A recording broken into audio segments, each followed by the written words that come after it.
J1 está entrando no ar nesta segunda-feira, dia 25 de março. Obrigado pela companhia e pela audiência. Nesse momento, os termômetros marcam 26 graus. Tem previsão de mais chuva para esta semana. E olha só, hoje o governo federal pegou de volta uma verba. A gente vai falar hoje sobre isso, né? O governo federal pegou de volta uma verba que deveriam ter sido usados. Essa verba deveria ter sido usada para a construção dos hospitais de Santo Antônio do Descoberto e também de Águas Lindas. A gente fala também sobre as novas denúncias envolvendo o médium João de Deus e você vai ver ainda. Novidade no caso da jovem Eloá, que foi encontrada morta em Águas Lindas. Polícia começa a investigar casos de supostos golpes aplicados por imobiliária em Cidade Ocidental. Péssimas condições das rodoviárias de Lusiânia envergonham o morador. E no futebol, o Azulão carimba passaporte para as quartas de final. É agora no J1.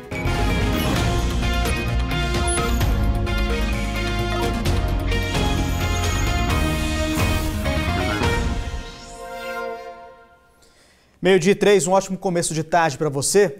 A gente começa essa edição falando que 2 menores foram apreendidos em Valparaíso. Eles são suspeitos de tráfico de drogas. Um deles é cadeirante.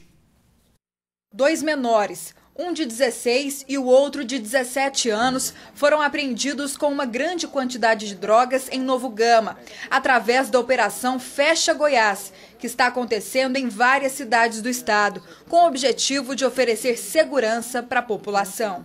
No momento que aproximamos da quadra 4, lá da Vila Zequinha, 2 indivíduos, um sendo cadeirante, tentou evadir da viatura. Aí conseguimos alcançá-los e fazer a abordagem, porém, nesse trajeto que ele tentava evadir da viatura, eles foram dispensando algumas coisas, que até então a gente não sabia o que era. Então fizemos a abordagem e refizemos o caminho. E aí fomos recolhendo o que eles tinham deixado e percebemos que seriam várias porções de droga. E foi através de um patrulhamento que a polícia resolveu fazer uma abordagem e encontrou esses 2 menores suspeitos de venderem drogas. Um deles é cadeirante e está no mundo do crime há muito tempo. Essa marca revela o histórico violento do adolescente. Há 5 anos, levou um tiro em um acerto de contas entre bandidos e ficou paraplégico. A quantidade de drogas encontradas com eles surpreendeu os policiais. Um total aí de 143 porções de crack, 45, volta de 45 de cocaína e várias outras porções de maconha de diversos tamanhos. A gente fala agora do caso Eloá Santos. A jovem foi encontrada morta ao lado de uma mala em Águas Lindas de Goiás. O delegado que está à frente desse caso disse que Eloá foi morta por pessoas que moravam junto com ela. Eloá teria brigado com uma outra moradora da casa, que está grávida. Isso foi depois de uma bebedeira, né? Eloá já tinha problemas pessoais com essa outra mulher. Os outros moradores da casa reprovaram a atitude da menina. Eles se juntaram e planejaram a morte dela. O crime aconteceu na madrugada de quinta-feira. 3 pessoas estão presas por suspeita de participação nesse crime. Vamos falar agora dos problemas na saúde pública. Aqui na região do entorno de Brasília, as obras de 2 hospitais que poderiam estar funcionando ainda não foram entregues. E por causa da lentidão de uma dessas obras, o governo federal pegou de volta uma verba de 8 milhões de reais. A gente vai entender melhor essa história agora na reportagem. Com quase 2 décadas de construção, dizer que a obra caminha a passos lentos chega a ser um elogio. O mato está tomando conta de toda a área, cerca de 6.000 metros quadrados. Já perdi a esperança, já. Todo mundo aqui, se tu procurar todo mundo ali para baixo, o povo só fala mal, só fala daqui, mal daqui. Acho que não tem solução mais não. O município começou a construção em 2001, parou por falta de pagamento. 13 anos depois, o Estado assumiu. Na época, o projeto ficou orçado em 10 milhões de reais. O governo chegou a enviar pouco mais de 8 milhões. Mas com tanta demora na conclusão, o custo da obra foi lá para cima, cerca de 15 milhões. E o valor não para de crescer. No ano passado, já chegava a 18 milhões. Só que agora, o governo federal não vai mais enviar a verba, porque o prazo para finalização da obra acabou. Segundo a Secretaria Estadual de Saúde de Goiás, se estivesse funcionando, este hospital poderia atender até 12 mil pacientes por mês. Mas com a demora na entrega, quem tem que fazer cirurgia, por exemplo, precisa pedir socorro nos hospitais do Distrito Federal ou até mesmo em Goiânia, que fica a cerca de 160 quilômetros de distância. Longo caminho para quem não está aguentando de tanta dor. Para ter esta pequena aí, a Conceição precisou ir às pressas para Brasília. E olha que o hospital está a poucos metros da casa dela. Pois é, o hospital está bem aqui perto, né? Como todo mundo corre só pro DF, que aqui mesmo não resolve nada. Esse hospitalzinho do Santo Antônio aqui mesmo é capaz de morrer. Saímos de Santo Antônio do Descoberto e fomos até Águas Lindas de Goiás, a cerca de 60 quilômetros. Aqui tem mais uma obra parada e olha só, também é um hospital voltado para pronto atendimento em 6 especialidades e com capacidade para realizar cirurgias. A obra começou em 2013 e agora está assim. Por fora, parece que está tudo pronto para receber os pacientes de 30 municípios do entorno. A unidade chegou a ser inaugurada no ano passado, mas está sem previsão de funcionamento. Isso porque a Controladoria Geral da União embargou a entrega devido a irregularidades na execução da obra. Estamos aí esperando essa inauguração que nunca chega, né? E aqui a população necessitando de um hospital. A dona Maria precisou retirar os rins há 2 anos. Teve que ir para Goiânia. Ela continua indo uma vez por mês. Difícil, porque a gente sai o quê? Quando a gente ir para lá, a gente tem que sair aqui 3 horas da manhã. A consulta marcada para 7 horas da manhã. E os que não conseguem, que não têm condições de ir. A Secretaria de Estado de Saúde de Goiás disse em nota que as obras começaram em uma gestão, passaram para outra e depois para outra. A atual gestão confirmou pendências que inviabilizam o segmento das obras, mas não respondeu ao nosso questionamento sobre o que será feito e quando as obras serão retomadas e os hospitais finalmente entregues. Outro assunto agora, gente. Na semana passada, nós mostramos aqui no J1 várias denúncias contra uma imobiliária em Cidade Ocidental e a Polícia Civil já começou a investigar esse caso. Quem tem os detalhes sobre isso pra gente é a repórter Camila Castro, que está acompanhando toda essa história desde o comecinho, né? Camila, boa tarde para você. Qual é a novidade que você tem pra gente?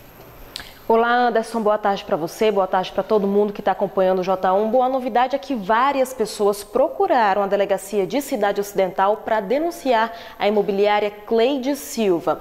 Olha, foram pelo menos 7 registros lá na polícia, viu? E o delegado já começou a ouvir essas pessoas. Anderson, vamos ouvir então o que o delegado responsável por esse caso disse.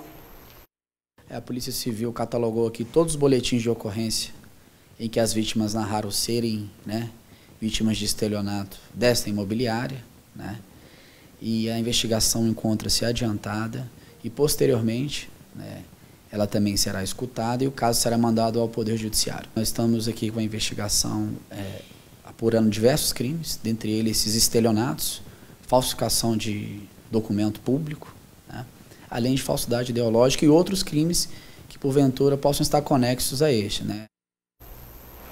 E o inquérito deve ficar pronto ainda essa semana, segundo o delegado responsável pelo caso. E olha, uma outra novidade é que a dona da imobiliária, Cleide Silva, recebeu a nossa equipe de reportagem hoje pela manhã no seu escritório e ela comentou apenas sobre o caso do seu Jonas Evangelista do Nascimento e da dona Maria das Graças Souza do Nascimento. Sobre as outras 7 denúncias que tem na polícia, ela não comentou, preferiu ficar calada. Vamos ouvir agora. A documentação está toda aqui para quem quiser ver. O imóvel foi legal, não teve nada, está tudo aqui. Toda a documentação, procuração pública, contrato, obrigação de quem tinha que fazer o quê. Está tudo aqui exposto. Agora, Cleide, nós procuramos a Polícia Civil e lá já chegaram entre 6 ou 7 denúncias contra a sua imobiliária. Em relação a essas outras denúncias, o que você tem a dizer? Eu não posso dizer nada, eu tenho que verificar. Eu sei desse caso aqui, eu estou com esse caso aqui para a gente cuidar.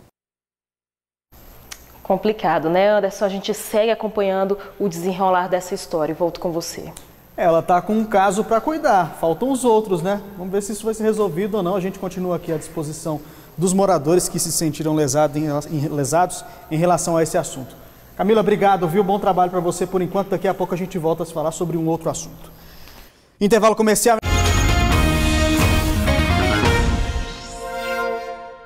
Que muitas rodovias estão cheias de buracos, isso não é novidade para ninguém, né? E a gente já falou aqui no J1 que em casos de acidente por causa de um buraco, você pode até pedir uma indenização na justiça. Foi justamente isso que aconteceu com um casal lá de Catalão. O casal foi ressarcido em R$21 mil. Em muitas rodovias goianas a situação é bem parecida. São buracos e mais buracos. No sudeste do estado, o trecho mais complicado é entre Catalão e Pires do Rio, na GO 330. Sobram reclamações de motoristas. Carro quebrado, né? Roda quebrada, pneu estourado. E o risco era muito grande, né? De acidente. Por causa da buraqueira, vários acidentes foram registrados este ano. Nesse, por exemplo, o motorista caiu num buraco, perdeu o controle da direção e o veículo saiu da pista e capotou. O carro ficou destruído e o condutor chegou a ser hospitalizado. Uma situação muito semelhante a essa aconteceu há 3 anos, em fevereiro de 2016. Uma motorista dirigia aqui na GO 330, na região sudeste do estado, quando o carro foi parar num buraco e caiu num barranco. Olha, a mulher e o marido dela entraram na justiça pedindo uma indenização e ganharam. Na decisão, o juiz de Catalão, Leone Lopes Campos, determina que a GETOP, hoje chamada de Goinfra, pague R$10 mil de indenização por danos morais e outros 11 mil por danos materiais. O advogado que representou o casal lembra que o veículo teve perda total e, além disso, a mulher e o homem tiveram vários ferimentos. Quando ele passou pelo buraco, ele foi subitamente arremessado contra o barranco e daí realmente foi perda total mesmo do patrimônio do cliente. E a notícia de que o Estado foi condenado por não cuidar das rodovias foi bem recebida pelos motoristas. Dessa maneira, com certeza, eles vão procurar arrumar a estrada, né? Nós queremos isso. Na verdade, esse casal ainda não foi ressarcido, né? A decisão do juiz de Catalão ainda cabe recurso. A Goinfra informou que ainda não foi notificada da decisão da Justiça. Então, se todos os motoristas, né, que ficam prejudicados pelas más condições das rodovias, os produtores que não conseguem escoar a produção, as pessoas que são vítimas de acidente, bem, se todas essas pessoas aí também procurassem seus direitos, com certeza o Estado teria um olhar mais atencioso para este problema que dura décadas aqui no nosso estado, infelizmente, né? E olha só esse absurdo, gente. A Secretaria de Agricultura confirmou a morte de 13 cavalos por intoxicação alimentar. Outros 17 estão sob observação. Os animais são de propriedades no Distrito Federal e também em Goiás. Os cavalos são a paixão do Henrique. A gente está começando a criar agora, é uma coisa, uma paixão que a gente gosta. Às vezes a gente deixa prioridades de lado para estar podendo cuidar do cavalo. Até o início do ano ele tinha 4 da raça quarto de milha e estava trabalhando para ter mais um. Tanto que trouxe a égua Jasmine, que estava na propriedade da família em Minas Gerais, para fazer uma inseminação num rancho no Recanto das Emas. Aí lá a gente confirmou o prenhez dela com 15 dias, passou o ultrassom e tava feliz, né? Aí infelizmente passou a novo, ela começou a sentir os sintomas, tristeza, cabeça baixa, sem fome. Infelizmente ela chegou a óbito também, no mesmo 2 dias. Só depois o Henrique descobriu o motivo. Foi uma intoxicação alimentar, que atingiu também outros cavalos. O dono do rancho perdeu cavalos avaliados mais de R$100 mil, cavalos atletas comprovados, e então foi uma tragédia. Essa semana a Secretaria de Agricultura confirmou a morte de 13 cavalos pelo mesmo problema. Outros 17 estão sendo monitorados. A intoxicação foi causada por sementes de crotalária, espécie usada como adubo. A semente que está provocando a morte dos cavalos é essa pretinha aqui, ó, bem pequenininha, parece um grãozinho de feijão. Ela está vindo misturada na aveia que é usada na ração dos animais. O pessoal da Secretaria de Agricultura estava explicando que essa semente, a crotalária, ela é plantada para ajudar na adubação do solo para o cultivo da aveia e de outros grãos. Mas apesar de ser boa para a agricultura, ela é tóxica para os animais. Por isso, primeiro, deveria ter havido a seleção dos grãos, antes da distribuição para os criadores de cavalos. Há um acometimento do fígado e também do cérebro do animal. Então, os sintomas clínicos, novamente, são a anorexia, por causa do problema no sistema digestório, e também ele apresenta um certo atordoamento, uma agressividade, que às vezes pode ser até confundida com sintomas de raiva. A aveia contaminada foi usada para alimentar animais no Gama, Recanto das Emas, Planaltina, Formosa e Águas Lindas.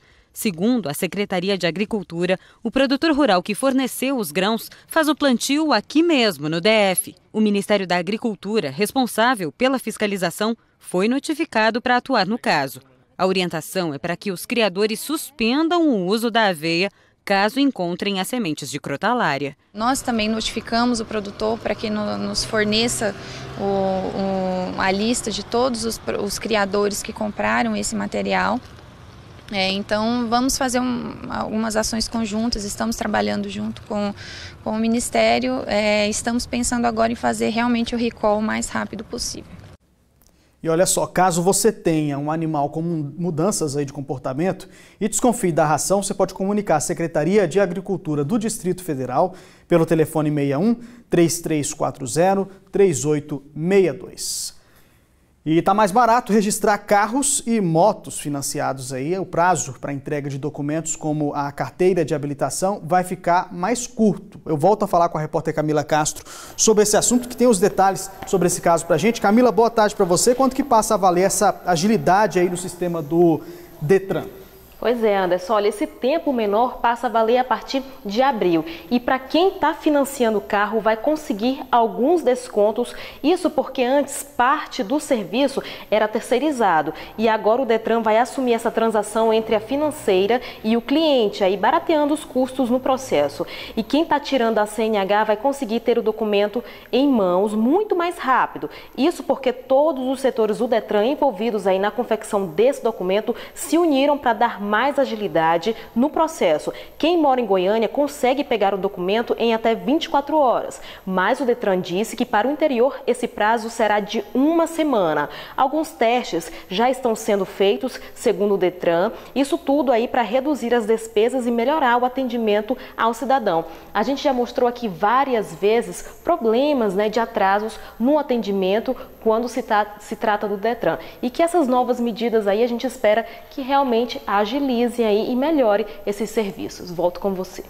Exatamente, é isso que a gente espera, né, Camila? Obrigado, viu? Bom trabalho para você. Intervalo comercial, voltamos em instantes.